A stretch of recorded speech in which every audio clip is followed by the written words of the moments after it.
पंजाब की कृषि और औद्योगिक इकाइयां पूरी तरह से उत्तर प्रदेश और बिहार के प्रवासी मजदूरों पर निर्भर करती हैं। लेकिन बिहार में 26 अप्रैल को कटिहार, पूर्णिया और किशनगंज लोकसभा क्षेत्रों के साथ ही कुल 5 लोकसभा क्षेत्रों में चुनाव होने हैं।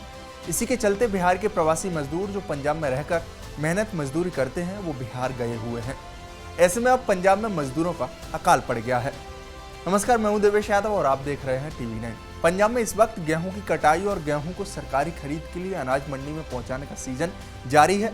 लिहाजा पंजाब के किसानों के लिए मजदूरों की तलाश करना चुनौती बन गई है। कई जगह तो देखने को मिल रहा है कि जमींदार किसान अपने परिवार के सदस्यों को ही मजदूरी में लगाना पड़ रहा है। पंजाब के मोहाली के टीले माजरा गाँव में खेतों में गेहूं की तैयार फसल खड़ी हुई है, लेकिन कटाई करने के लिए मजदूरों का अभाव है।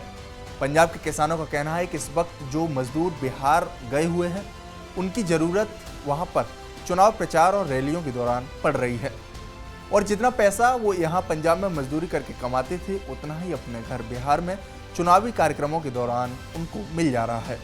इसी वजह से मजदूर जो छुट्टी पर गए हैं वो वापस पंजाब का रुख फिलहाल नहीं कर रहे हैं। लोकसभा चुनाव का असर इस बार पंजाब में गेहूं की तैयार फसल पर भी दिखाई दे रहा है। मैं इस वक्त मोहाली के टोले माजरा गांव में मौजूद हूं, जहां पर गांवों में जो गेहूं की फसल है वो तैयार खड़ी है, लेकिन कटाई के लिए लेबर की कमी है। जो ये आप अंदर इस वक्त खेत में लोग देख रहे हैं, स्थानीय लोग हैं जिनके अपने खेत हैं।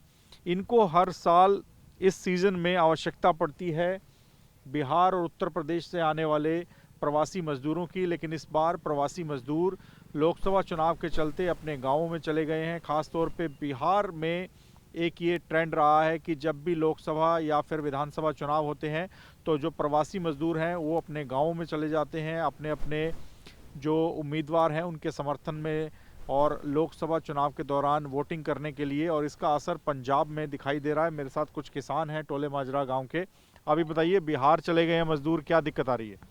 हाँ, पहले ही काम आए हैं। अब इलेक्शन करके ना वहाँ से बिहार से जो मजदूर आगे, जैसे गांव में 50 बंदे आते थे, ऐतकी 5-10 बंदे आए हैं, उससे ज़्यादा नहीं है, क्योंकि वहाँ पे इलेक्शन है।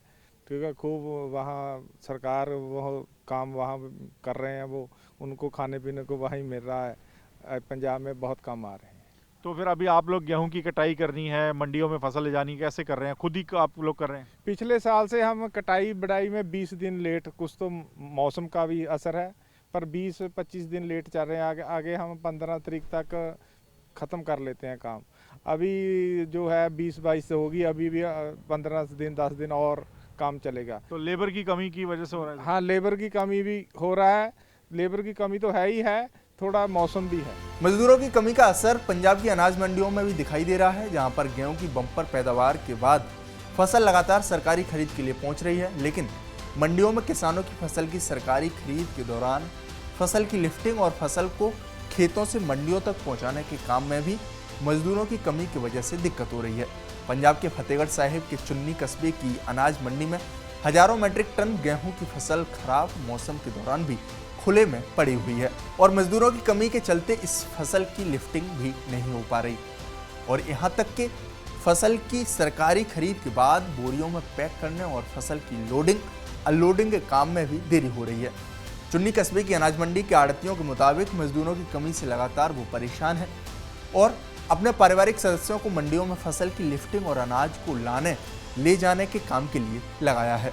पंजाब में लोकसभा चुनाव आखिरी फेज में होने हैं, लेकिन इसके बावजूद पंजाब से जो प्रवासी मजदूर हैं वो उत्तर प्रदेश और बिहार लौट चुके हैं, क्योंकि वहाँ पर लोकसभा चुनाव के चरण जारी हैं और वहीं पर ही काफ़ी प्रवासी मजदूर हैं जो कि वोट डालने के लिए चले गए हैं। हम इस वक्त फतेहगढ़ साहिब ज़िले की चुन्नी मंडी में मौजूद हैं। ये अनाज मंडी है और यहाँ पर आप देखिए लेबर की कमी है, जिसके चलते कई आपको लोकल जो युवा हैं वो काम करते हुए दिखाई दे रहे हैं, क्योंकि लेबर मिल नहीं पा रही और इस वजह से इन लोगों को खुद काम करना पड़ रहा है। हमारे साथ आड़ती एसोसिएशन के प्रधान हैं सुखदेव सिंह जी। सुखदेव सिंह जी, लेबर की कितनी कमी है, फिर कैसे आप लोग काम चला रहे हैं? ਪਿੱਛੇ ਲੇਬਰਾਂ ਆਉਂਦੀਆਂ ਸਨ, ਹੁਣ ਤੇ ਲੇਬਰਾਂ ਘਟ ਗਈਆਂ। ਹੁਣ ਸਰਦਾਰ ਆਪ ਵੀ ਲੱਗੇ ਨਾਲ ਜਿਹੜੇ ਆਉਂਦੇ ਵਾਸਤੇ, ਤੇ ਪਿੱਛੇ ਸਾਡੇ ਕੋਲ 25-26 ਬੰਦੇ ਸਨ, ਐਤਕੀ ਸਾਰੇ ਬੰਦੇ 12 ਨੇ ਵੀ ਲੇਬਰ, ਅੱਧੀ ਲੇਬਰ ਵੀ ਨਹੀਂ ਆਈ ਸਾਡੇ ਅੱਗੇ ਨਾਲ। बिहार गए हुए चुनाव की वजह से? ਚੁਣਾਵਾਂ ਕਰਕੇ ਵੀ ਆਏ ਨਹੀਂ। ਕੁਛ ਜਿਹੜੇ ਇਹ ਪੰਜਾਬੀ ਮਿਲ ਜਾਂਦੇ ਹਨ। ਅੱਗੇ ਹੁਣ ਨਰੇਗਾ ਕਰਕੇ ਉਹ ਵੀ ਨਹੀਂ ਮਿਲਦੇ, ਜਿਹੜੇ ਮਨਰੇਗਾ ਦਾ ਕੰਮ ਚੱਲਦਾ ਇਹਦੇ ਵਿੱਚ ਚਲੇ ਜਾਂਦੇ ਨੇ। पंजाब में सोमवार तक 34.4 लाख मीट्रिक टन गेहूं की फसल मंडियों में आ चुकी है। सोमवार तक 29.72 लाख मीट्रिक टन फसल की ही सरकारी खरीद हो सकी है। इस सरकारी खरीद में से करीब 6 लाख मीट्रिक टन फसल ही अब तक लिफ्ट हो सकी है, जबकि करीब 23.72 लाख मीट्रिक टन फसल अभी भी मंडियों में पड़ी है। सरकारी मंडियों से फसल की लिफ्टिंग न होने के बीच दो कारण बताए जा रहे हैं। एक तो मौसम में नमी के कारण गेहूं के दाने में भी नमी पाई जा रही है, वहीं दूसरी ओर मजदूरों की कमी के चलते भी गेहूं की फसल को बोरों में पैक करके लिफ्टिंग करने के बाद लोड अनलोड करने के काम में भी देरी हो रही है। बहरहाल आपको बता दें कि जब भी बिहार में विधानसभा या लोकसभा चुनाव होते हैं तो बिहार के प्रवासी मजदूर, जिनके दम पर पंजाब की औद्योगिक इकाइयाँ और कृषि पूरी तरह से निर्भर हैं, वो अपने अपने पैतृक गांव में चले जाते हैं और बिहार में राजनीतिक कार्यक्रमों में शामिल होने के लिए उन्हें ठीक ठाक काम मिल जाता है। इसी वजह से चुनाव के दौरान ये लोग पंजाब से दूर हो जाते हैं और इस बार भी गेहूं की कटाई के सीजन में लोकसभा चुनाव के दौरान इन प्रवासी मजदूरों के दूर होने से ये समस्या एक बार फिर से देखी जा रही है। आपको हमारा ये वीडियो कैसा लगा हमें कमेंट बॉक्स में ज़रूर बताएं, साथ ही हमारे चैनल को सब्सक्राइब करना न भूलें। शुक्रिया।